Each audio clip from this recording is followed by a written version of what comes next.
ভাই খারাপ খারাপ পাইপটা কাটেন না। আপনি যে নাপটা নিলেন, নাপটা কি একুরেট আছে? ইনশাল্লাহ একেবারে হবে, একটু নিবিশ হবে না। তাহলে পাইপটা কাটে দেন। এই যে এই দেখেন মাপ, এই 10 ইঞ্চি রয়েছে, 10 ইঞ্চি। এই যে ইঞ্চি কিন্তু এই যেটা ধরবো মাঝখানেরটা, মাঝখানে লম্বা দাগ, এই দাগটা ইঞ্চি হইব। এই দেখেন 10 ইঞ্চি ঠিক আছে নাকি? পুরো 100 এই পর্যন্ত পাইপ কাটবো, যাই করবো, নিজে খালি চোখকে খালি একবার দেখবো, ইনশাল্লাহ দ্বিতীয়বার কিন্তু সেই জিনিসটা দেখানো লাগবো না। আল্লাহ জান আমার এই পর্যন্ত এখন যেন মোটামুটি ভালো লাগছে, অথবা কাজ করে যেন খাই, এটা আল্লাহর কাছে লাখো শুকরিয়া। এই মাপটা একবার ধরবো, ইনশাল্লাহ সেই মাপটা কিন্তু একদিকে হইতে হবে।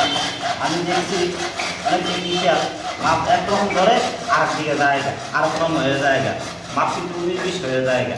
ইনশাল্লাহ আমার মাপটা এরকমই আমি চাই, 19-20 হবে না, পুরা দায়ী করবো, 100-100 হবে মাপ। এই আমি যে বলছি দেখেন 10 ইঞ্চি, 10 ইঞ্চি ঠিক আছে নাকি? আপনারা দেখে নেন, 1 সুতো এদিকে এদিক হবে না। এটুকু আমি আশা রাখি। ইনশাল্লাহ আমার ভিডিওগুলো কেমন হয় সবাই একটু দয়া করে কমেন্টে বলে দেবেন, আর আমার ভিডিওগুলো একটু সবাই শেয়ার করে দেবেন। সবার কাছে